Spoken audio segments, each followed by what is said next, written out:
And before that, on Saturday night from 10 o'clock, we'll be live from Manchester for Amir Khan against Paul McCloskey from Northern Ireland. And Mike Costello, our commentator, is in Manchester. Steve Bunce, boxing expert, is with me here in London. This is Ian Payne with 5 Live Sport. It's almost 22 minutes to 10 o'clock, and we've looked ahead to this. And I suppose, Mike, when we think of the support that Paul McCloskey will get, it will be a fairly noisy atmosphere, won't it? Yes, we were told today by Amir Khan's business manager, Asif Wrolley, and by the head of the MEN Arena that they've sold 15,000 tickets, which puts to bed some rumours that only 4,000 or 5,000 had been sold. And so it is going to be very noisy on Saturday night. And Paul McCloskey was telling me today that he thinks there's up to 6,000 of those tickets have gone to Irish fans. And he's convinced that he will be the home fighter here on Saturday night. And that's really interesting because we were looking at this fight really to gauge where Amir Khan is after that fight that we've been talking about against Marcos Maidana, which was terrific for him in terms of his status and reputation in the States, but also over here, and answered a lot of questions about his chin and his heart. And we were wondering whether that would then have an effect on his popularity, because it's been a slow burner at best. You know, if you've got Ricky Hatton right at the top end of the scale, and then you measure other fighters on the levels beneath that, then Amir Khan is some way below that.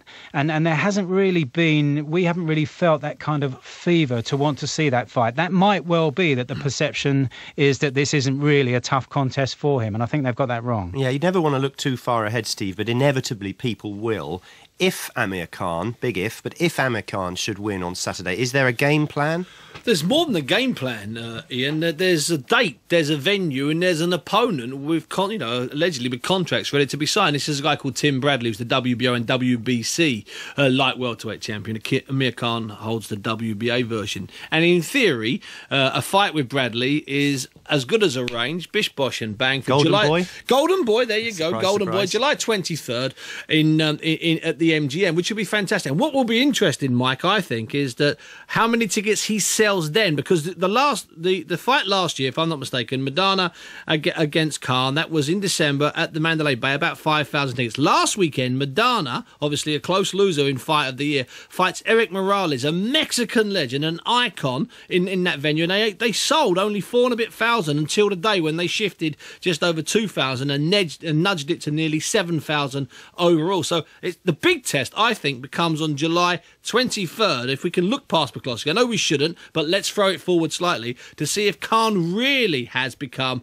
what Oscar talks about, the global star. Yeah, but I think in that sense he is still in the shop window on Saturday night, Steve, because what the American fans have seen and the American television viewers have seen in December is that Khan brings so much to the ring. He brings vulnerability, he brings unpredictability, he brings great speed and great skills. So if he was to do a job early on Paul McCloskey on Saturday night, then, you know, he would kind of add power to that list as well, which has really been missing when he's stepped up to the highest level. And when we talk about levels, I think that's the problem for McCloskey, Steve, isn't it? Whatever Freddie Roach might be saying, and there are questions about the awkward style of McCloskey and the questions that might pose of Amir Khan, but he has been fighting at a much lower level. He talks, and a lot of people talk about, he's got these terrific reflexes, but he's got reflexes at British and European level. Will those reflexes be as effective against a man who punches as fast and as often as Amir Khan? And that for me is the key, that there are different levels here. I'd be happier if I was a fan of McCloskey making my way over from Ireland this weekend. I'd be happier if McCloskey had an interim fight somewhere, an opponent somewhere between European and Amir Khan level.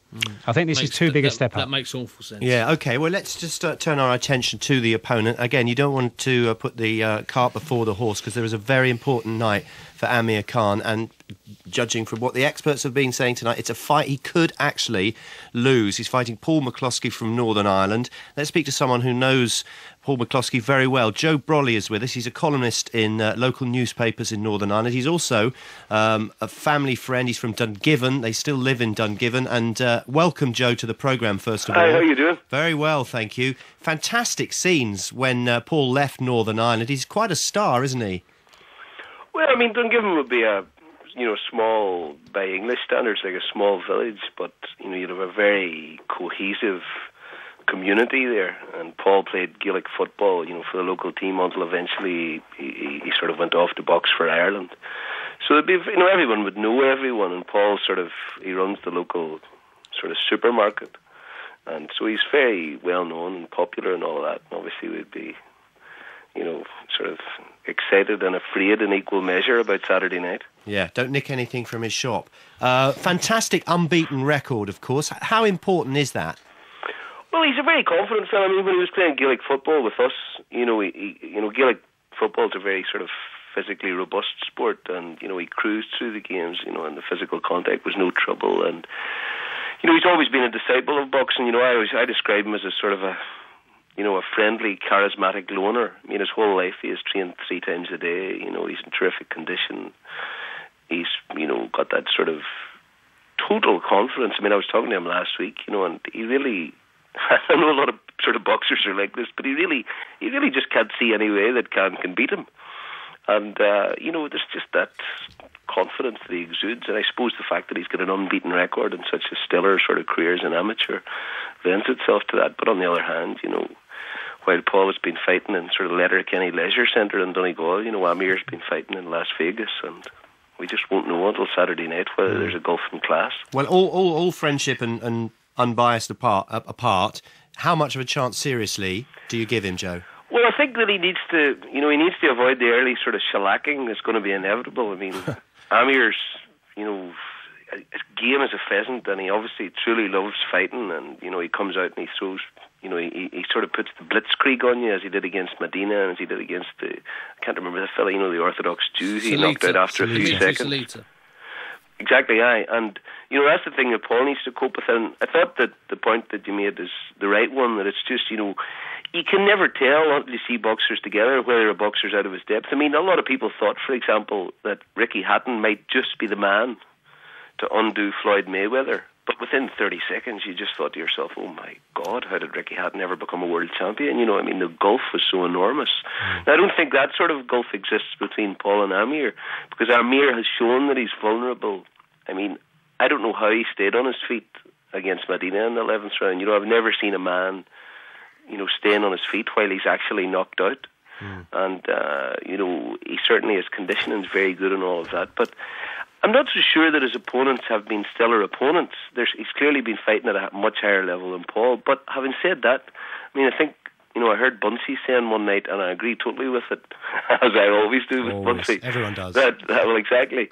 That, Paul is a cut above European level. I mean, he has just disposed of his opponents at European level with aplomb. And, a worry that I have is sort of, going into a cauldron of 18,000 people, and where he's been in front of sort of 500-600 people usually. Has the whole of Dungiven just crossed the sea?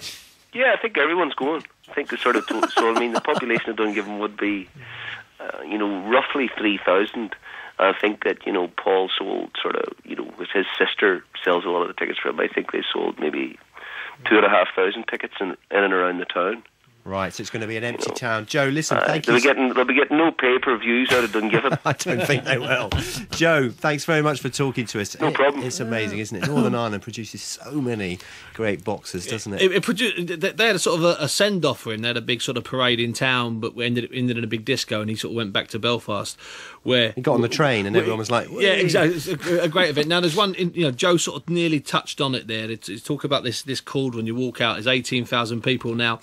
It makes it makes the toughest and bravest sportsman quiver, and it takes something special, Penny, because what you do is you feel that in the changing room. Now, Amir Khan's been there half a dozen times.